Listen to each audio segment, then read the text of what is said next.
Assalamualaikum warahmatullahi wabarakatuh. Berjumpa kembali di channel ini. Salam bahagia, rahayu, sejahtera untuk kita semua.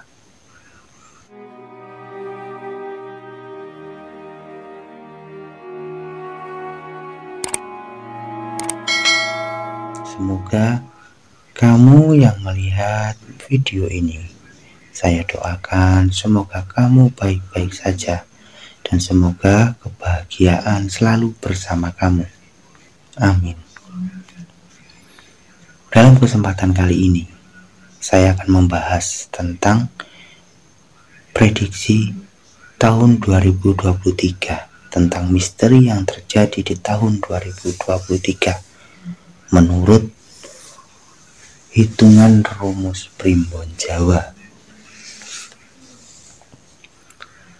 Para pakar atau para peneliti ekonomi memprediksi bahwa Indonesia di tahun 2023 akan gelap.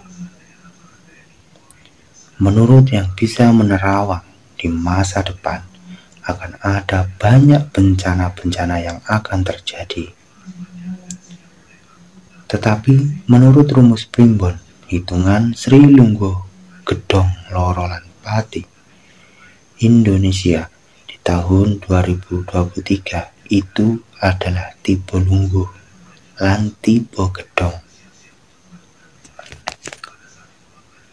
Tahun 2023 menurut hitungan kitab Primbon Jawa, banyak yang sudah memprediksi bahwa di tahun 2023 itu akan gelap. Artinya bisa dikatakan suram. Namun tahun 2023 jika dihitung menurut kitab Primbon Jawa, sebenarnya tahun 2023 Indonesia itu tidak gelap. Justru tahun 2023 adalah awal Indonesia menuju sebuah kesuksesan dan kejayaan, menuju mengemban amanah Kasinungan Sugih. Indonesia sudah tiba di bagian mimpi, dan 2023 adalah tahun permulaannya. Jika dihitung dengan tahun Hijriah 1444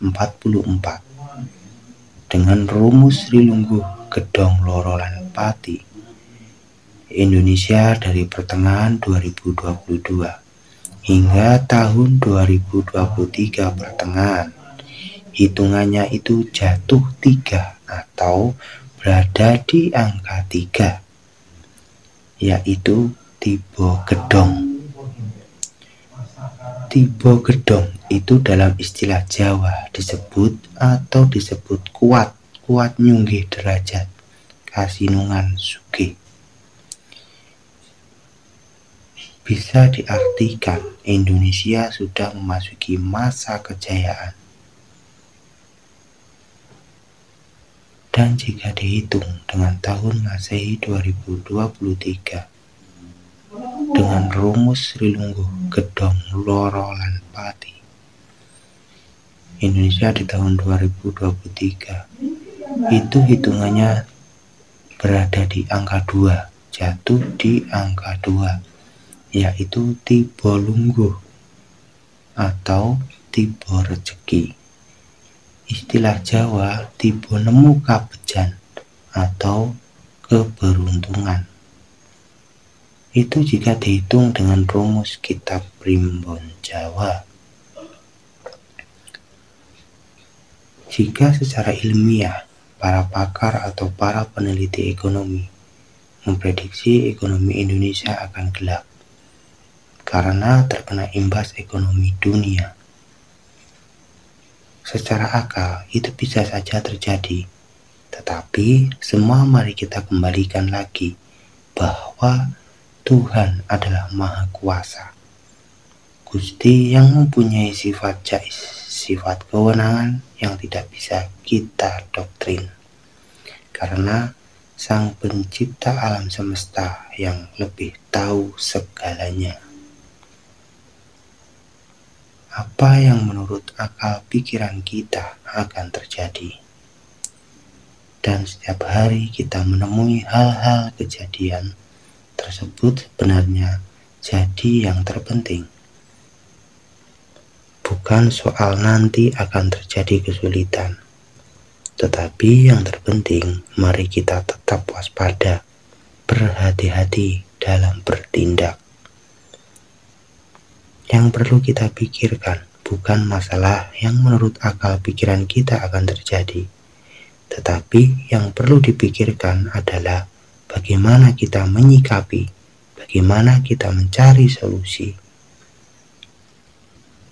Selain solusi secara teori, keilmuan ya juga harus kita imbangi. Solusi secara spiritual yaitu tetap mendekatkan diri dan berdoa memohon kepada Allah Subhanahu wa Ta'ala, Sang Pencipta alam semesta, agar dibimbing, diberikan petunjuk, agar menemui jalan solusi yang diridhoi Tuhan Yang Maha Esa. Dan selanjutnya, jika secara alamiah banyak yang meramal atau menerawang bahwa 2023 akan banyak kejadian atau bencana besar yang akan melanda atau juga bisa dikatakan akan gelap menurut penerawangan.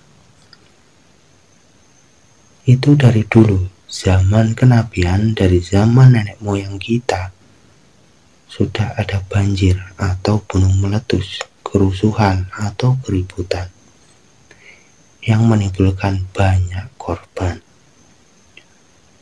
Peristiwa itu dari zaman dulu sudah ada, dan dalam masa-masa yang akan datang pun akan selalu ada juga.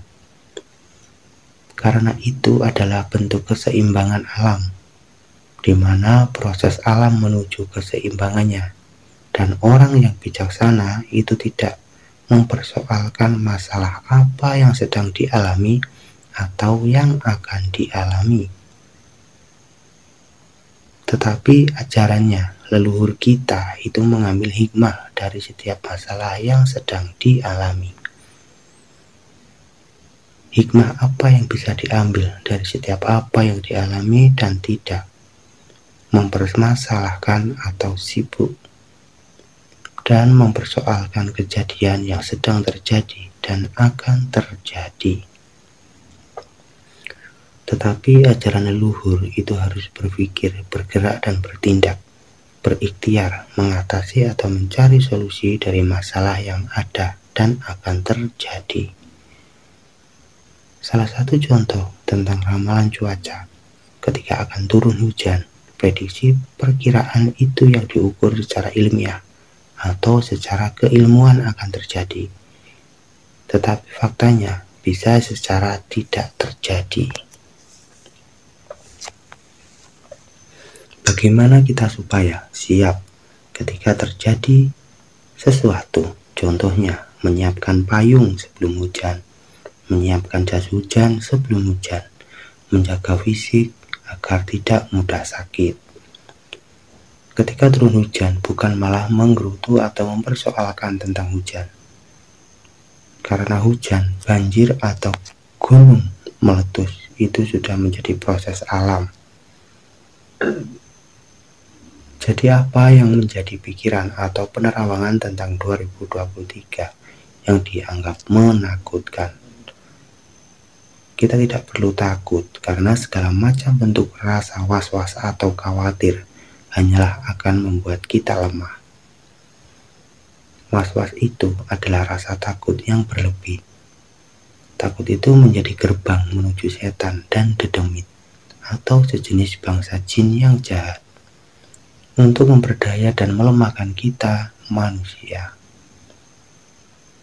Yang terpenting mari kita tetap mendekatkan diri kepada Tuhan agar senantiasa diberikan petunjuk dan keselamatan atas apapun yang akan terjadi. Dan mari kita tetap menjaga kerukunan kepada sesama, tetap berbagi, bersedekah agar bala atau sial, mara bahaya atau bencana apapun dihindarkan dari diri kita.